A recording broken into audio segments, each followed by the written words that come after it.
Bismillahirrahmanirrahim. Assalamualaikum warahmatullahi wabarakatuh. Alhamdulillah nahmaduhu wa nasta'inuhu wa nastaghfiruh wa na'udzu billahi min shururi anfusina wa min sayyiati a'malina. May yahdihillahu fala mudilla lahu wa may yudlil fala hadiya lahu. أشهد أن لا إله إلا الله وحده لا شريك له وأشهد أن محمدا عبده ورسوله لا نبي بعده. اللهم صل وسلم وبارك على سيدنا محمد وعلى آله وصحبه ومن تبعهم بإحسان إلى يوم الدين. قال الله تعالى في القرآن العظيم: أعوذ بالله من الشيطان الرجيم. يا أيها الذين آمنوا اتقوا الله حق تقاته ولا تموتن إلا وأنتم مسلمون. وقال صلى الله عليه وسلم: من يريد الله به خيرا يفقهه في الدين.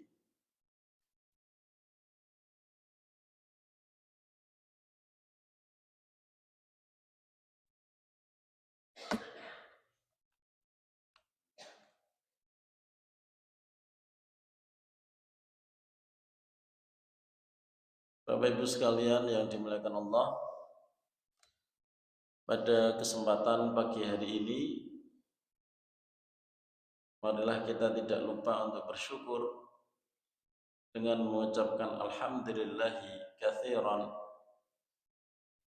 Siapa yang membaca alhamdulillahi katsiran, Allah memerintahkan malaikat untuk menulis rahmat Allah dengan jumlah yang banyak. Tinggal ditambah katsiran, alhamdulillahi katsiran. Kemudian Allah mengatakan uktubu li'abdi rahmati katsiran. Tulislah untuk hambaku rahmatku dengan jumlah yang banyak. Kita sudah sangat dekat dengan Ramadan, sehingga pembahasan kita insyaallah mungkin satu kali atau dua kali kita akan membahas tentang masalah fikih puasa.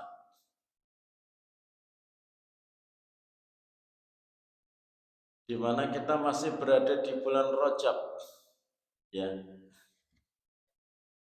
Di bulan Rajab, ya, salah seorang ulama bernama Abu Bakar Al-Balkhi rahimahullah, dan kata-katanya ini sangat populer.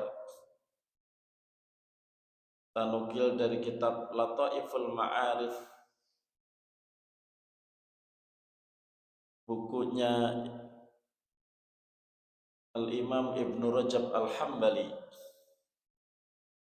Beliau mengatakan syahrul Rajab syahrun lizzar'i. Bulan Rajab itu adalah bulan untuk menanam benih. Persiapan untuk masuk ke Ramadan itu dari bulan Rajab. Dan bulan Rajab itu adalah salah satu bulan haram. Bulan haram itu ada 4. Bulan Rajab, Dzulqa'dah, Dzulhijjah, dan Al-Muharram. Termasuk bulan haram. Kemudian Sya'ban itu syahrus saqi lizzar'i. Sya'ban itu adalah bulan untuk menyiram.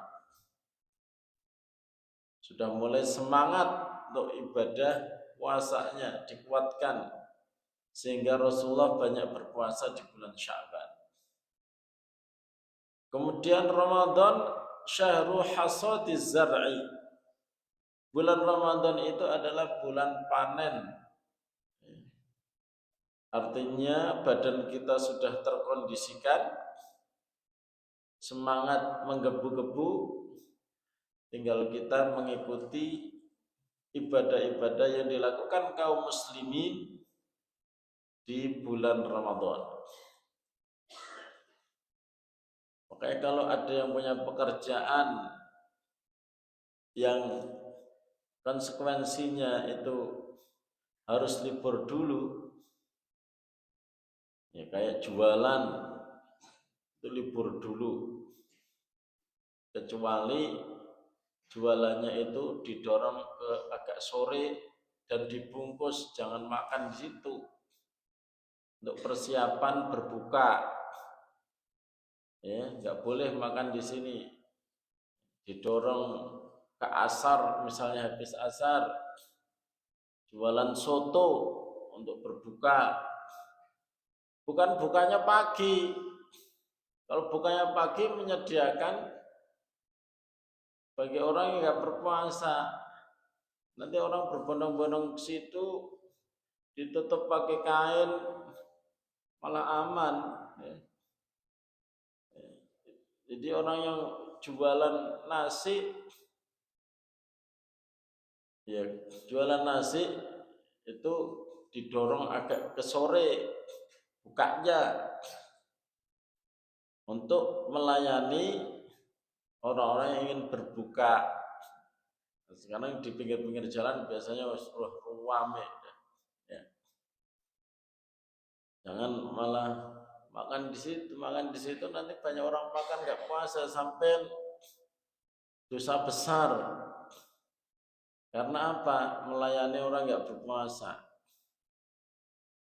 Ya kalau orang sakit mungkin jenengan nggak dapat dosa karena yang makan orang sakit. Tapi yang makan di situ tuh kan orang-orang yang sehat gitu. Bagi orang yang konsekuensinya mempunyai pekerjaan yang libur atau diatur waktunya, ya diatur. Bagi yang tukang batu, ya, yang tukang batu misalnya, kalau kuat ya puasa. Kalau misalnya enggak kuat sambil bekerja, untuk sementara cari pekerjaan yang lain yang bisa berpuasa. Apakah jualan di pinggir jalan, mesti lakunya itu, ya, karena orang lapar semua. Seperti itu memang di dalam Islam itu jangan dijadikan selalu alasan saya punya misalnya profesi, saya nggak bisa kalau puasa. Akhirnya nggak puasa terus setiap tahun. Ya, itu yang mengatur dirinya sendiri. Itu berdasarkan imannya. Ada juga yang bertanya, Ustadz, saya bagian tester produk makanan. Gimana kalau bulan Ramadan? Nah, saya bilang, testernya itu harus ditelan atau tidak? Tidak, ya udah tester aja tapi gak usah ditelan, itu gak apa-apa. Tapi kalau nak lupa malah repot lagi. Itu berarti perusahaan punya kebijakan menghormati yang bagian tester itu kalau pas bulan Ramadan yang non muslim saja gitu. Kalau yang muslim ini jangan disuruh tester terus. Nggak lupa ketelan lagi. Kalau cuma di lidah saja nggak masalah. Tapi itu kan istilahnya deketi batal gitu loh. Maka itu pun juga harus diatur. Nah, sampean punya profesi apa? Diatur. Ya biar bisa panen pahala. Mau punya anak soleh, orang tua harus menyesuaikan. Kalau mau anaknya itu ahli puasa, orang tuanya harus ahli puasa. Kalau mau anaknya ahli sholat malamnya orang tuanya harus kenceng. Kalau mau anaknya ahli Al-Quran, orang tuanya menyesuaikan. Gitu. Jangan kita marah-marah terus, padahal kita nggak melakukan, kan repot. Ayo nak murojaah Quran, tak simak, anaknya males, dimarahi sama orang tua. Engkau nak Hafalanmu hilang bagaimana? Loh, sampai nggak pernah merojaah, nyuruh merojaah anak ini. Ya kan? Enak di kamu, nggak enak di saya kan gitu anaknya. Anak sekarang itu pinter ngomong. Nah, punya terutama yang mondokin anaknya ini tanggung jawabnya berat itu. Pulang-pulang disuruh murojaah 3 juz, 4 juz. Orang tuanya enak-enak aja nyimak ngeledok, gak pernah Quran, gak pernah murojaah. Gimana itu ceritanya? Ya anaknya kalau manut itu sih alhamdulillah. Tapi ada tanggung jawab moral. Orang tua itu menjadi contoh kayak di puasa Ramadan nanti. Kadang itu orang tua harus malu ya.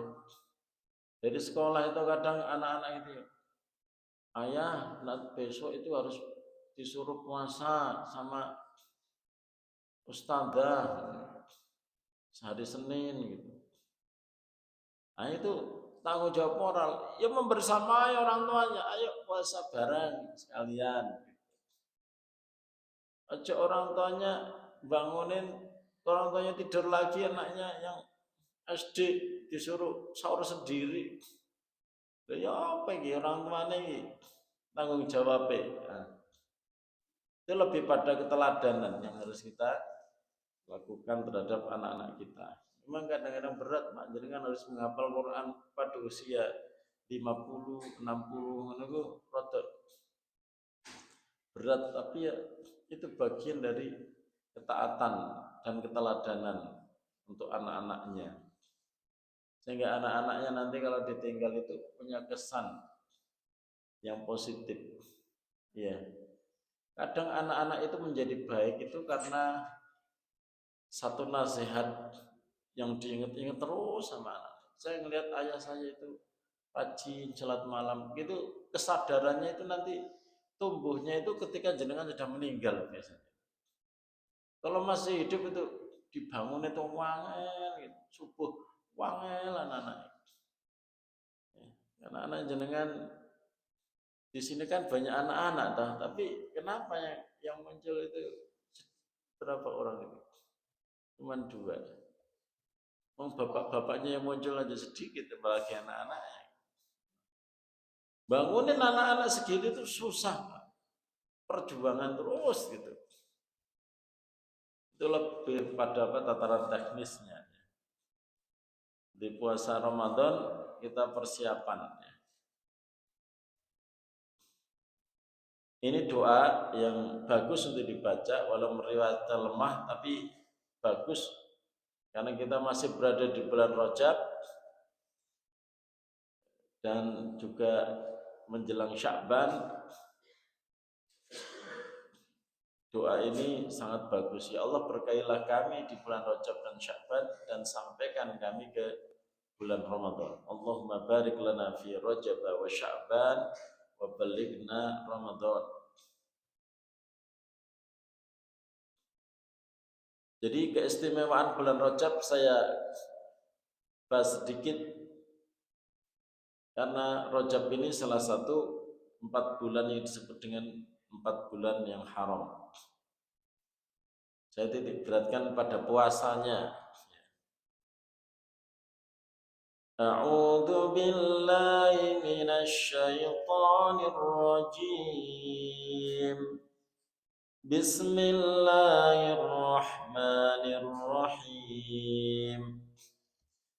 Inna 'iddatasy syuhuri 'indallahi 12 syahran fi kitabillah yawma khalaqas samawati wal ardh minha arba'atun hurum dzalika ad-dinul qayyim fala tadlimu fihinna anfusakum. Al-ayah ini masih ada lanjutan ayat tentang perang ya.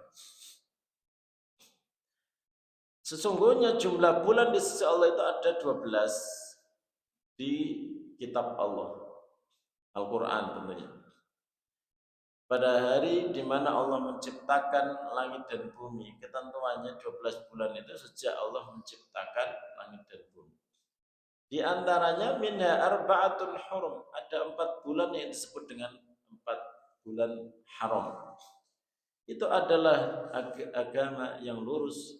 Jangan sekali-kali kalian mendolimi diri kalian sendiri di bulan haram. Ya, dan saya sebutkan tadi 4 bulan haram. Ada larangan secara khusus untuk jangan berdosa di bulan haram kan gitu. Fala tadlimu fihinna anfusakum. Jangan mendolimi diri kalian di bulan haram. Padahal mendolimi diri sendiri di luar bulan haram juga nggak boleh. Tapi ada larangan secara khusus. Kata Ibnu Katsir, fi hadhil ashhuril muharramah li'annaha akad wa ablal fil ismi min ghairiha. Dosa yang dilakukan di bulan haram, salah satu Rajab, itu lebih tinggi, lebih kuat, lebih berat dosanya dari dosa yang dilakukan di luar bulan haram.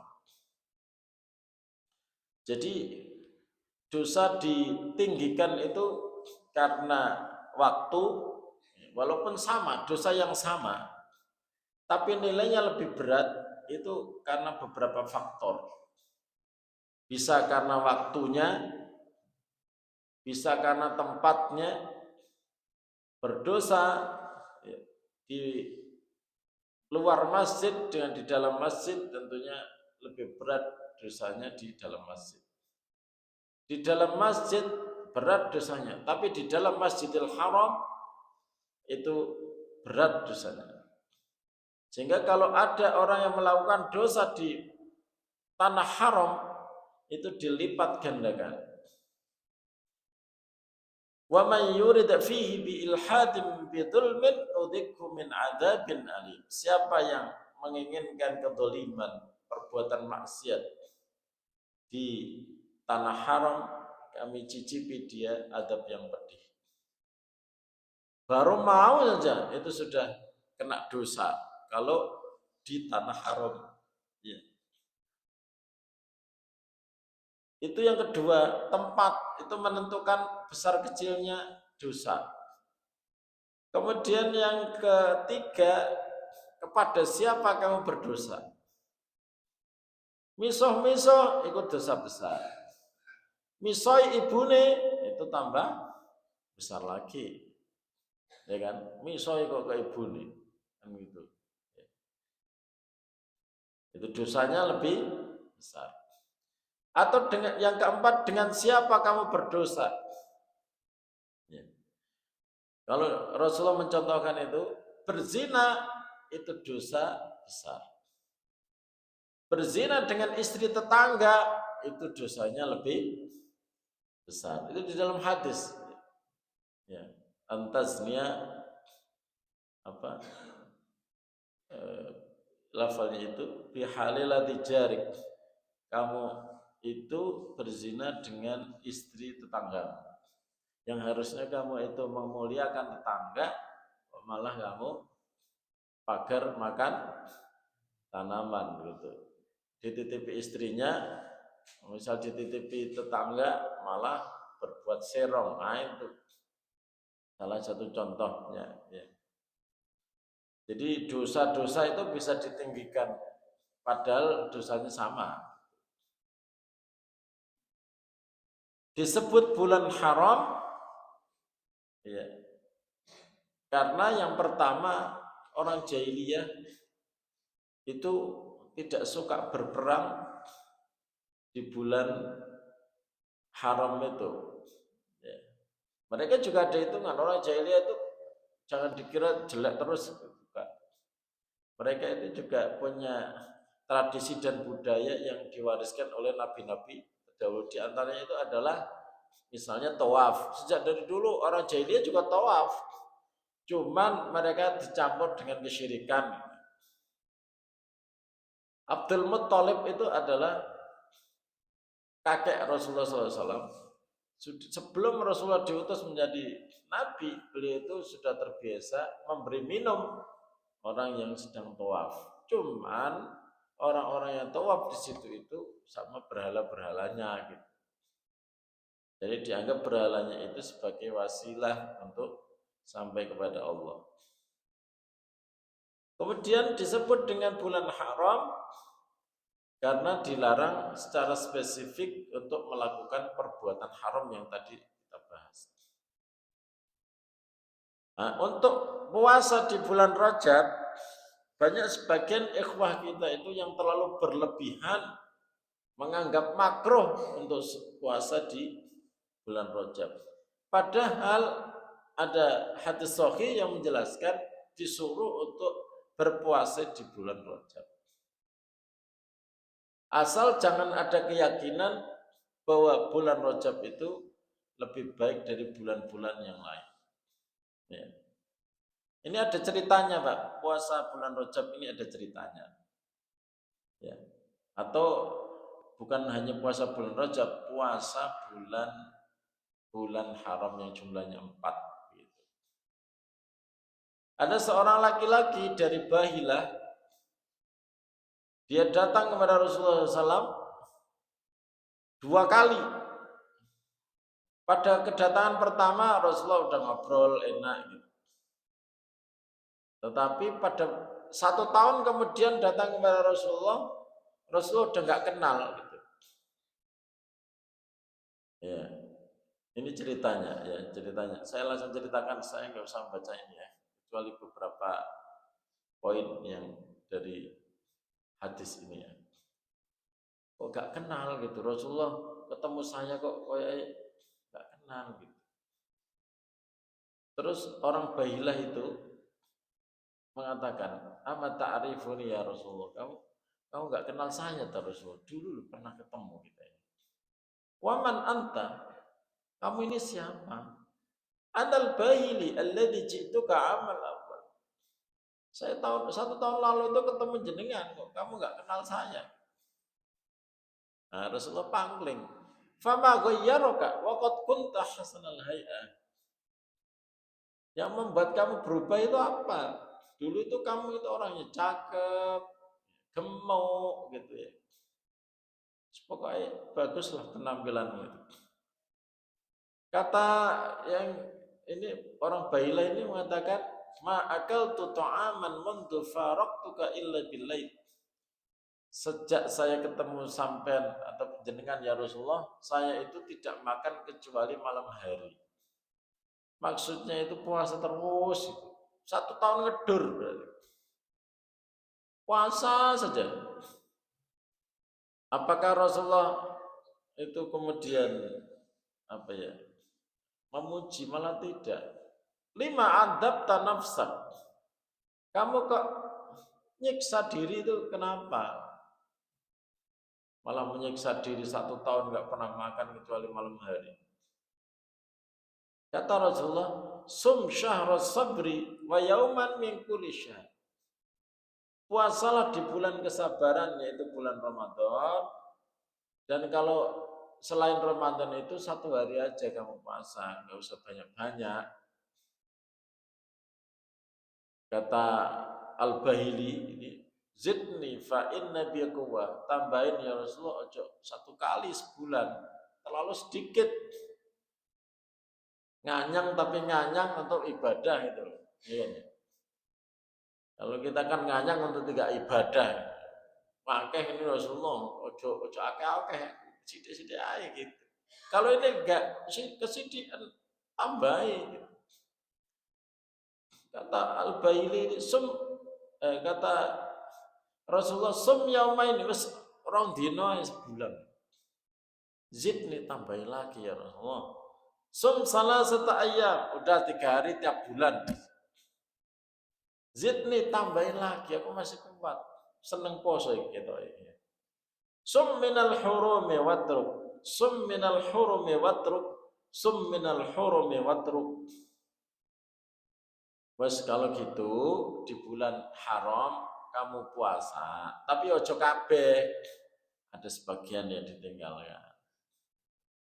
Rojab poso, ojo 30 hari ngedur, ojo, sebagian ditinggalkan. Bulan Dzulqa'dah, Dzulhijjah, Al-Muharram juga begitu, ojo kabeh.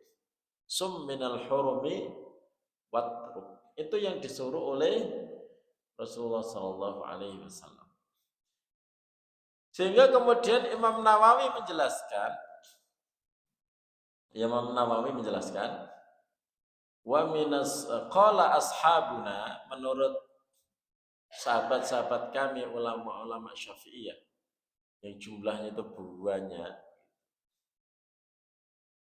wa minas saumil mustahabbi saumul ashhuril hurum, di antara puasa yang disunnahkan yaitu puasa di bulan haram, salah satunya Rajab. Wa hiya Dzulqa'dah wa Dzulhijjah wal Muharram wa Rajab, yaitu Dzulqa'dah, Dzulhijjah dan Muharram serta Rajab. Wa afdal wal Muharram, yang paling afdal itu menurut madhab Syafi'i itu Muharram, tapi semuanya juga boleh. Dan yang mengatakan bahwa puasa di bulan Rajab makruh itu kalau puasa 1 bulan penuh. Kalau misalnya ada 1 hari nggak puasa, madhab Hanabilah itu mengatakan itu sudah keluar dari makruhnya. Asal jangan puasa 1 bulan penuh di bulan Rajab. Seandainya mau puasa, yang penting ono sing gak diposani gitu loh. Tapi nek ana poso aja dikatakan makruh. Jadi dari madhab 4 itu yang mengatakan makruh itu madhab Hanabilah. Tapi kemakruhannya itu hilang kalau sebagian itu tidak berpuasa. Sudah hilang itu. Jadi tetap perintah puasa pada bulan Rajab itu masuk. Gitu. Salah satu daripada imam dari Hanabila itu Imam Al-Mardawi. Beliau itu sebagai wakil dari madhab Hambali. Beliau mengatakan begini, wa amma siyamu ba'di Rajab. Nah, makanya ada ba'dinya ini. Adapun puasa di sebagian bulan Rajab, jangan seluruhnya. Famuttafaqun ala istihbabihi, maka disepakati itu sunnah hukumnya. Inda ahlil madhab al-arba'ah, menurut ulama madhab 4, lima sabaqa, karena hadis-hadis yang diterangkan tadi. Walaysa bid'ah, dan bukan termasuk bid'ah. Puasa kok bid'ah ya. Jadi puasa itu silakan di bulan Rajab, tapi ojo kabeh ngono ae. Ya. Ojo kabeh kayak Ramadan. Sya'ban juga begitu, poson tapi ojo kabeh. Ora kayak Ramadan kok. Yang penting ojo kayak Ramadan ngono. Ya. Kayak Ramadan enggak boleh. Saya ambilkan 2 imam ini supaya sebagai dalil, bukan dalil, sebagai penjelasan disunahkannya puasa di bulan Rajab. Jadi kalau ada orang yang puasa banyak ya apa-apa gitu. Puasa dikit ya gak apa-apa. Gak puasa juga gak apa-apa. Aku gak mau puasa Rajab ya, gak apa-apa, namanya sunnah ya. Nyaman-nyaman saja ya. Tapi ya nek iso ya posoan gitu, nek gak iso ya wis. Nek ana wong poso jadi aru-aru. Poso ae. Lho poso kok gak boleh. Itu penjelasan dari ulama-ulama klasik ya. Kalau beberapa ikhwah di beberapa media itu menganggap puasa Rajab itu makruh. Ya. Makruhnya itu kalau puasanya 1 bulan penuh. Kalau puasanya setengah bulan, 10 hari, apalagi 3 hari, udah ya gak apa-apa. Apalagi Senin Kemisnya, Ayamul Bidnya, ya malah tambah gak apa-apa itu. Gak apa-apa ya. Nah, sekarang kita masuk ke bulan Sya'ban. Bulan Sya'ban ini istimewa karena menurut Rasulullah bulan Sya'ban ini banyak dilupakan. Banyak dilupakan. Sehingga Rasulullah kemudian banyak puasa. Dan tidak pernah Aisyah melihat banyaknya puasa selain Ramadan melebihi di bulan Sya'ban. Sebagaimana di dalam hadis ini, Rasulullah itu karena Rasulullah yasumu hatta naqula la yuftir. Rasulullah itu sudah kadung puasa itu kok enggak buka-buka, maksudnya kok puasa terus gitu. Wa yuftir hatta naqula la yasum. Tapi kalau sudah enggak puasa, Rasul juga kapan puasanya Rasul itu enggak poso-poso gitu. Ini memang dilakukan Rasulullah itu untuk memberikan teladan, kamu disesuaikan dengan kondisi fisikmu. Ojo memaksakan kayak tadi yang dilakukan seorang laki-laki dari Bahilah itu tadi. Ya. Taat dokter misalnya 1 hari harus minum obat 2 kali, pagi sama siang, ya berarti ya wes gak usah poso dhisik. Gak posone itu ibadah karena apa? Karena dia menjaga kesehatan. Menjaga kesehatan itu bagian daripada ibadah sesuai dengan anjuran dokter. Jangan memaksakan. Nah, di sini mengajarkan juga betapa Rasulullah itu ingin supaya umatnya tidak berat. Ya. Rasulullah itu kadang meninggalkan yang lebih afdol supaya umatnya itu tidak tertekan. Ya. Afdolnya sebelum wudhu ya bersiwak. Tapi kalau diwajibno umatku tertekan, wis gak usah disunahno wae. Sing gelem bersiwak sebelum wudhu ya silahkan, yang enggak ya gak apa-apa. Sholat Isya yang paling bagus itu bukan di awal waktu, tapi agak malam dikit. Sehingga Rasulullah kalau sholat Isya sudah pada ngumpul di awal waktu, disegerakan. Kalau sholat Isya itu pada belum datang, nunggu orang. Begitu enak. Sampai seandainya misalnya di Wonosobo, tempat mbak saya di Wonosobo itu di lereng Gunung Sumbing, dingin itu. Yang pekerjaan orang-orang itu di kebun. Itu mereka sepakat adanya di awal waktu, sholat jamaahnya jam 4. Ketika pulang dari kebun itu juga enggak masalah.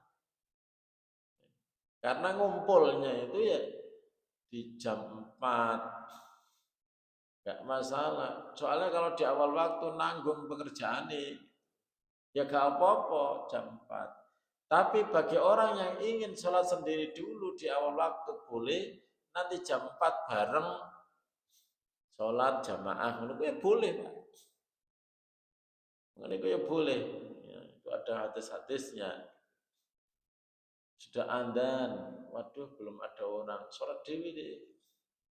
Terus orang pada mulai berdatangan dari kebun, sholat lagi itu hukumnya sunnah. Kalau mau nggak sholat ya nggak apa-apa gitu. Supaya nggak berat. Bulan Sya'ban itu juga bulan diangkatnya amal soleh. Ya. Diangkatnya amal soleh itu rekapitulasi amalan 1 tahun itu di bulan Sya'ban. Laporan akhir gitu loh Pak. Malaikat itu kan setiap hari mencatat. Jangan di salat subuh tadi malaikat yang malam sudah naik dia. Yang penting sudah ngabsen jenengan aja. Ya kan? Malaikat itu pergantian shiftnya di 2 waktu. yaitu subuh dan asar. Malaikat malam kalau sudah subuh kan sudah selesai mencatat yang malam itu Pak. Dia nulis yang terakhir itu di absen, oh orang itu sholat subuh berjamaah di masjid. Yang terakhir itu sholat subuh berjamaah di masjid, catatan jenengan. Terus dia naik, yang turun itu adalah malaikat pencatat siang sampai asar nanti. Asar nanti malaikat pencatat siang naik, yang bagian malam turun. Setiap hari Pak. Itu ada petugasnya Pak yang standby. Jadi catatan amal kebaikan kita itu tingkat kevalidannya tinggi. Ya. Jadi tinggi sekali karena memang dicatat Pak. Rasulullah itu catatan. Jadi catatan itu ada yang harian, ada yang pekanan, ada yang tahunan. Ya, yang pekan, yang harian sudah tadi ya. Yang pekan itu dari Senin dan Kamis. Rasulullah kepengen ketika laporan terakhir Senin dan Kamis, rekapitulasi pekanan, ya, itu kepengen dalam kondisi berpuasa, sehingga beliau itu puasa Senin dan Kamis. Nah ini untuk bulan Sya'ban, ya, itu rekapitulasi tahunan Pak, banyak. Jadi itu yang dilaporkan kepada siapa? Kepada Allah Subhanahu wa taala. Bukti otentik nanti untuk menghisap manusia. Catatan gitu. Yang menjadi hakim siapa? Allah langsung, enggak pakai malaikat. Allah langsung, satu-satu sak donya dari Nabi Adam. Tapi umat Muhammad itu diduluin. Nek umpamane amale bagus ya cepet gitu ya.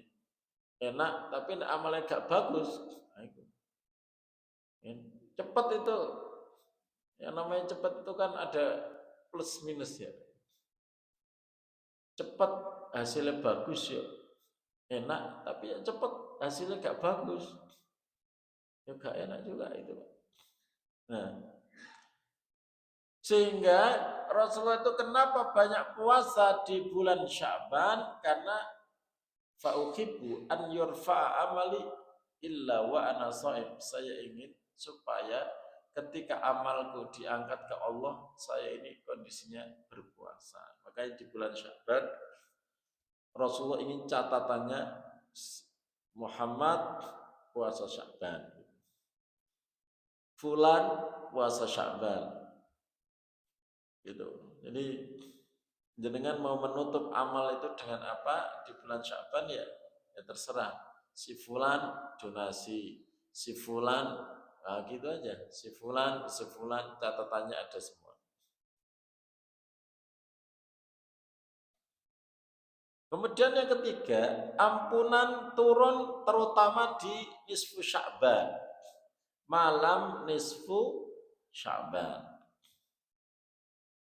Makanya di antara para ulama ada yang semakin menggiatkan di malam nisfu Sya'ban. Itu enggak usah inilah. Tapi ojo sampai puasa salat malam nok. Malam nisfu Sya'ban tok ono ojo ora, Pak. Ya ojo terlalu seperti itu. Boleh jenengan menggiatkan boleh, tapi kemudian mengkhususkan. Yang tidak boleh para ulama itu adalah mengkhususkan itu. Ya. Ampunan itu turun tiap hari. Ya. Dalam salah satu hadis, innallaha basata yadahu liyatuba bil nahari liyatuba musiul lail wa basata yadahu bin nahar liyatuba musiu al-lail.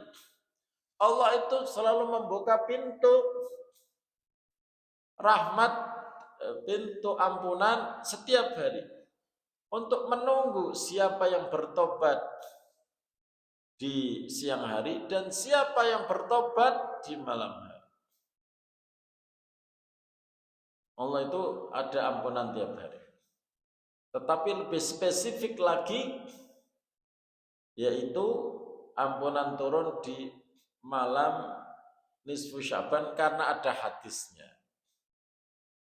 Salah satu hadisnya itu adalah yattali Allahu tabaraka wa ta'ala ila khalqihi lailatan nisfi min Sya'ban fayaghfiru li jami'i khalqihi illa li musyrikin aw musyahid. Allah melihat kepada makhluknya dan pada malam nisfu Sya'ban, pertengahan nisfu Sya'ban, fayaghfiru li jami'i khalqi, Allah mengampuni seluruh makhluknya, illa li musyrikin aw musyahin, kecuali orang musyrik dan orang yang bertengkar dengan saudaranya. Jadi ada dua orang yang memang jauh dari ampunan Allah. Yang pertama orang yang musyrik, yang kedua orang yang suka bertengkar. Makanya kalau kita mau ampunannya Allah itu datang, hindari kesyirikan. Yang kedua, perbaiki hubungan dengan orang lain. Kalau bisa Pak, ya, jangan lebih dari 3 hari. Kalau ada masalah, kan memang hidup ini banyak masalah, ya kan? Dengan istri masalah, dengan tetangga masalah, dengan teman di kantor masalah, sampai orang yang tidak dikenal di jalan ada masalah. Sama siapapun, sama tukang sampah ada masalah, sama satpam ada masalah. Hidup memang penuh masalah. Kalau punya masalah segera diselesaikan, jangan jadi dendam. Nah itu. Dihilangin gitu loh Pak, dibersihin gitu. Set. Setiap mau tidur dimaafkan semua yang mendolimi jenengan. Itu. Tidak usah diingat-ingat terus. Yang biasa ingat-ingat masalah itu sama. Ibu-ibu apa bapak-bapak? Oh, dijawab dewi. Ibu-ibu. Ojo disimpan, dimaafkan saja. Gimana Ustaz, utang tidak dibayar-bayar dimaafkan. Nek sampean itu utangnya gak dibayar-bayar, daripada jenengan jauh sengsara siang malam, diparani, ya, ini aja diputuskan. Sampean mau bayar apa enggak? Langsung gitu aja. Aku mau bayar tapi belum ada duit, berarti mau bayar ya. Kapan? Dicicil gak apa-apa. Ya dicicil. Utang 10 juta dicicil 100 ribu, 100 ribu. Bagi orang yang baik gak apa-apa Pak. Ojo dianggap. Yang penting kan dia punya keinginan yang baik, niat yang baik. Gak apa-apa. Satu sewu gak apa-apa, transfer tiap bulan gak apa-apa. Yang penting dia punya kemauan. Kan lego gitu Pak. Ada transferan 100 ribu, alhamdulillah. Ojo jenengan juga mempersulit. Pokoknya moh nek 100.000 engko entek dhuwitku. Kudu 10 juta. Loh, sampean juga bermasalah. Orang mukmin itu membantu, bukan mempersulit itu. Ya. Kalau memang aku udah nggak mampu, istri saya sakit-sakitan, kerjaan saya juga gimana ya Pak, nggak bisa nyicil, ya udah kalau begitu ya dimaafkan. 10 juta dimaafkan. Loh, daripada jenengan nagih terus gak dibayar, hidupmu juga susah, kerjaanmu juga tambah susah, mendingan di halal jenengan. Itu sama dengan kalau kata Rasulullah itu kan pernah ada orang nagih utang itu di masjid, sampai di masjid Pak, karena rumahnya Rasulullah itu mepet masjid, orang rame 2 orang itu kedengeran rame Pak. Terus ada apa? Iki Rasulullah nggak bayar iki, ketemu nang masjid tok, nang luar masjid mulai melayu ketemu nang masjid gitu. Kata Rasulullah, wis bayar ngene. dikasih isyarat itu separuh aja gitu. Lu itu Rasulullah minta separuh aja, 10 juta, 5 juta wes. Oh no, ya, diselesaikan. Ya, diselesaikan dengan baik. Wis mampu mempiro wis. Sakanane piro wis bayar. Setelah itu wis tak maafkan. Sing utang ya kudu rumangsa, sing diutangi juga harus membantu ngono Pak. Enak urip nang donya ngono Pak. Bikin susah ae. Karena kena wis di SMS centang biru gak dijawab-jawab ngono ya wis langsung ditemu ae. Wis piye iki? Ceritane piye iki? Iki nek ancen susah ditemui di SMS juga iso di SMS terakhir. Sudah utangmu saya relakan deh. Dan insya Allah kita tidak ada beban nanti di akhirat. Jenengan aja nginting-nginting Pak. Senok akhirat tak temui sampean. Ya, awas ya. Jenengan itu ame masuk surga ditahan malaikat. Urusanmu utang piutang belum selesai. Iku sing utang ring sampean. Daripada sampean uker-ukeran, lebih baik jenengan lek ganggu masuk surga ngono enak. Kalau seluruh sangkutan dengan manusia dibersihkan. Itu. Kalau dolim jenengan minta maaf dan memberikan hak pada yang didolimi. Kalau memang jenengan itu didolimi, dimaafkan gitu. Sepenak itu. Jenengan itu turun yang leker Pak, ngorok sakarepmu dhewe. Dan nanti di akhirat Pak, gimana urusannya? Wis tak maafno kabeh Gusti Allah. Sing utang aku wong 100 tak maafno kabeh. Wah enak jenengan. Langsung jalan menuju surga. Malaikat Ridwan ngene. Siap. Buka pintu enak Pak ya. Daripada jenengan itu dalam fase akhirat ada ulama yang menulis itu 14 fase kan. Fase itu berat kabeh Pak. Dimulai dari alam kubur, alam barzah itu sudah mulai ditanya. Nanti jenengan ada yaumul ba'ats, hari kebangkitan. Kiamat dulu, hari kebangkitan. Jenengan di padang mahsyar, berat sekali di situ. Nanti ada jembatan sirat, jenengan juga berat juga itu. Ditambah lagi jenengan nggak memaafkan, tambah berat lagi nih. Tinggal pintu surga kelihatan sampean. Aja masuk surga dulu nih, ono sangkutan wakil. 1000 orang, waduh, 1000 orang sangkutan, berapa puluh ribu tahun sampean itu harus menyelesaikan sama ini. Di detail nanti Pak. Berat itu Pak.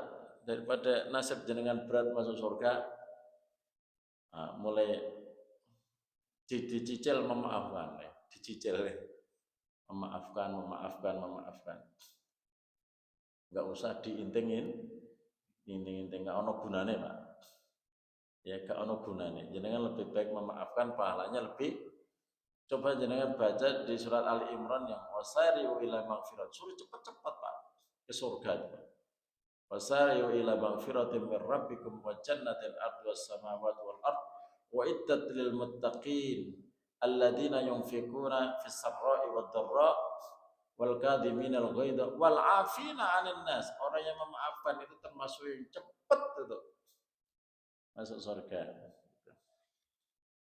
Ada suami, apalagi dengan istri ya, suami istri itu kan ada yang nyimpen kadang, suamiku mendolimi aku atau istriku mendolimi aku, ya itu dimaafkan saja.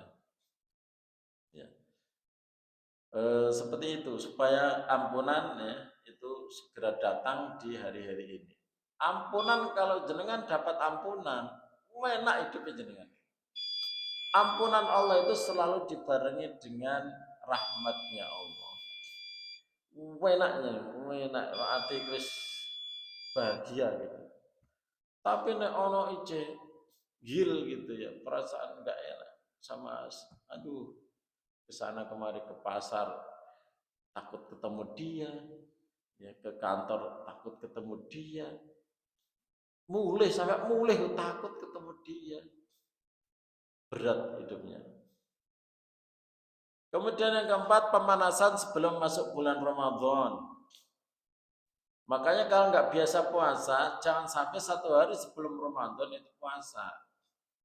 Lebih baik puasa Sya'bannya nggak usah terlalu banyak, sesuai dengan kebiasaannya. Ya. Nah, ini bagi ibu-ibu yang hutang puasa. Ya. Pernah Aisyah itu membayar puasa Ramadan di bulan Sya'ban. Berarti kan kesempatan terakhir itu di bulan Sya'ban. Jangan sampai nabrak bulan Ramadan belum dibayar. Menurut jumhur ulama, kalau ada sangkutan belum mengkodok puasa Ramadan sampai Ramadan berikutnya, kalau dia ada udzur, nggak masalah karena sakit, hamil menyusui, itu tidak masalah. Dia hanya mengkodok puasa nanti setelah Ramadan yang baru. Tapi berdosa jika tidak ada udzur. Dan tolong Bapak juga ikut membantu ya, ojo mengganggu. Istrinya mau bayar puasa diganggu sama suaminya. Kan masih ada 1 bulan loh, bulan Sya'ban. Loh, ojo diganggu Pak. Lagi mengkodok puasa Ramadan itu jangan diganggu, dibantu malahan. Engkau nek ditunda-tunda nabrak itu dosa. Kalau jumhur itu di samping ya, mengkodok puasa Ramadan dilakukan setelah Ramadan yang baru, itu juga membayar fidyah 1 mud setiap hari ya. Yang ukurannya amannya itu ya 1 kilo. Karena perlu masak sama perlu lauk, maka ditambahi duit. Kira-kira lauk jenengan itu piro, misalnya 30.000 ya, beras 1 kilo plus 30.000 untuk lauknya, misalnya seperti itu. Kalau gimana kalau dibayar ojo beras misalnya, dibayar uang langsung. Nah, dibayar uang langsung, kalau dibelikan enggak genah itu malah enggak Pak. Jangan belikan beras saya biar dimakan, karena memang memberi makan. Fidyah itu memberi makan gitu. Kalau bisa beras saja lebih aman dikasihkan istrinya. Nanti kalau dikasihkan suaminya untuk beli rokok lagi. Dan banyak libur rokoknya itu loh, cok, kayak duit, kayak beras. Ya, beras. Nah, jenengan mau dibelikan misalnya lauk rendang yang sudah jadi ini, lauknya langsung rendang, tambah enak lagi. Kan sekarang sudah mulai kemasan-kemasan itu untuk praktis-praktisnya saja. Ya terserah jenengan lah. Pokoknya seperti itu. Sedangkan Hanafiyah, yang penting mengkodok puasa, nggak perlu bayar fidyah, perlu. Nah, ini saya kutipkan dari sini ya. Tadi yang saya tulis, saya rincikan dan saya tulis tadi 2 pendapat. Nah, ini juga terakhir ya, sebelum ini sudah habis waktunya. Menggabungkan niat qadha dengan puasa sunnah. Ya. Misalnya kita melaksanakan puasa Ramadan atau mengqadha Ramadan di hari Senin dan hari Kamis. Apakah kita dianggap melakukan 2 puasa dan boleh berniat 2 puasa, yaitu Senin Kamis? Atau ayamul bid misalnya, hutang puasa 3 hari, wis tak lakukan di ayamul bid saja, biar sekalian saya niat 2, itu boleh atau tidak? Ada yang mengatakan boleh, bahkan ada gini Pak, menggabung puasa Ramadan, mengkodok puasa Ramadan di 6 hari di bulan Syawal. Daripada puasa dewe-dewe, aku utangku 6 dino, wis berarti tak bayar langsung di bulan Syawal, ditumpuk niatnya ambek puasa sunnah di bulan Syawal. Itu ada yang membolehkan, Pak. Ada yang mengatakan tidak boleh, ada yang mengatakan membolehkan. Yang membolehkan salah satunya itu dalam madhab Syafi'i namanya Imam Ar-Ramli. Tetapi beliau ada catatan, kalau dilakukan sendiri-sendiri itu lebih baik. Karena dia laparnya lebih banyak kan. Soalnya kalau dilakukan bareng lafalnya cuma sekali kan. Tapi kalau dilakukan dewe-dewe, dia sahurnya dewe, laparnya dewe, bukanya dewe, itu lebih baik. Adapun kalau mau ditumpuk gak apa-apa, tapi pahalanya masih kalah kalau dilaksanakan sendiri-sendiri. Kalau saya itu pertengahan begini Pak, kalau puasa 6 hari di bulan Syawal itu ojo digabung Pak. Ya, ojo digabung sama mengkontok puasa Ramadan. Kenapa? Karena gini, ada ulama itu bagus, dianggap itu seperti sholat ba'diyah Pak. Karena lafal dari hadisnya itu adalah man shoma ramadhana thumma atba'ahu sittan min syawal faka'annama shomad dahr. Siapa yang puasa Ramadan kemudian kayaknya itu kayak ba'diyahnya gitu. Jangan sholat ya, terus ada ba'diyah, ada qobliyah. Seperti qobliyah subuh nggak bisa digabung sama sholat subuh walaupun sunnah. Begitu juga puasa 6 hari di bulan Syawal, puasa dewi ya Pak. Adapun Senin Kemis, nah itu kan setiap pekan ada, ya silakan mengkontok puasa Ramadan di Senin dan Kamis ya apa-apa. Niatnya 2 gak apa-apa. Tapi khusus untuk puasa 6 hari di bulan Syawal, itu lakukan sendiri karena ada hitung-hitungannya Pak. Ya kan? Karena ada hitung-hitungannya. Jadi setiap puasa kali 10, 30 hari puasa Ramadan kali 10 itu 300, 6 kali 10 itu 60, nah 360 itu seperti puasa 1 tahun. Ono hitungannya gitu. Kok nek sampean ditumpuk, yuk gak ono hitungannya Pak. Nah, ada hitungannya memang, ada hitungannya. Khusus untuk puasa 6 hari di bulan Syawal, ojo ditumpuk sama mangkontok. Itu lebih aman. Lebih amannya. Kepengennya kita itu ya sambil menyelam minum air. Wes daripada dewe-dewe tak tumpuk air. Ada memang di dalam syariat satu sholat dengan niat yang lebih dari satu itu memang ada. Misalnya sholat qobliyah subuh sama digabung sholat tahiyatul masjid itu enggak apa-apa. Atau misalnya digabung lagi Pak sama sholat niat syukurul wudhu enggak apa-apa. Tapi nak dilakukan sendiri itu tambahan pahala karena memperbanyak rukuk dan sujud begitu. Wallahu taala alam, ya mudah-mudahan bisa dipahami. Mungkin ada yang ingin disampaikan atau ingin ditanyakan, saya persilakan. Qul qouli hadza wa astaghfirullahaladzim li wa lakum. Ada ingin ditanyakan, sampaikan, silakan.